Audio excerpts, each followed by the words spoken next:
ayolni itoatda bo'lishini va uni bo'ysundirishni har bir erkak xohlaydi. Lekin qanday qilib?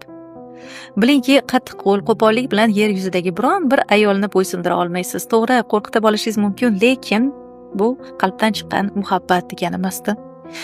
Ishdan qaytganingizda peshonasidan o'pib, "Bormisiz, yaxshi qiz" deb qo'ying. Necha yoshda bo'lishidan qat'iy nazar. Ayolga e'tibor bilan "Juda ham go'zalsan, onasi" deng, mehr bilan. Ishoning, sizga shohlarday munosabatda bo'ladi. Garchi siz unga moddiy taraflama tevaragini tekis qilib bermasangiz ham bunday erkakni hech bir ayol dunyolarga alishmaydi. Chunki ayolni Alloh shunday qilib yaratgan, u quloqlari bilan sevadi. E'tirozingizni ham birinchi yaxshi gap aytib, keyin bildiring, u albatta qabul qiladi. Ya'ni sen juda ham dono ayolsan, onasi, yaxshi ham borsan. Shu ishni bunday qilaylik deng, natijasini ko'rasiz. Keragi yo'q uni ota avlodi, ona avlodidan kelishni. Sizni baqir-chaqiringiz ayolni ayolligini sindirib qo'yadi-da, ertaga u siz bilan xuddiki raqibday olishib qolsa, yana ziddiyatlar ko'payib ketadi. Konditsioner yoki boshqa texnika sotib olsangiz ham instruksiyasini bir qator o'qib ko'rasiz-ku, to'g'rimi? To'g'ri knopkalarini bossangiz, sizga uzoq xizmat qiladi albatta. Endi albatta hazilamiz taqqoslash, lekin ayol bu Robbimni, ya'ni siz erkak kishiga bergan omonatidir. Chunki ayol ojiza va unga suyanchiq yelka kerak.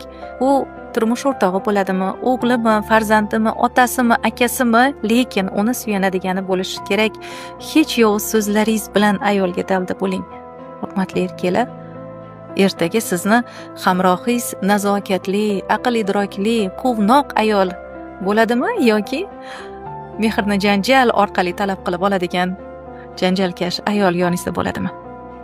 Juda ham ko'p holatda natija o'zingizga bog'liqda. Va unutmang, odamni o'limi ikkita bo'ladi. Haqiqiy o'limda tanadan ruh chiqsa, majoziy o'limda tanani ichida ruh o'ladi. Mehr muhabbat yo'q joyda ayolni ruhi o'ladi. Balkim shuning uchun bo'lsa kerak, bir og'iz shirin so'zni va hatto oddiy tabassumni ham ehson darajasida qabul qiladi Robbim. Siz erkaksiz. Siz kuch-qudrat sohibisiz. Ehson qiling juftingizga. Ertaga xayrini o'zingiz ko'rasiz. Farzandlaringiz misolida ko'rasiz inshaalloh. Chunki muhabbatga to'yingan ona bera oladi bolaga mehrini, tarbiyani, bilimni, borini beradi ona. Onalar shunaqa. Ular jamiyatga buyuk shaxslarni tarbiya qilib berish kuchiga egadirlar. Lekin o'zida yo'q narsani ayol qanday bersin?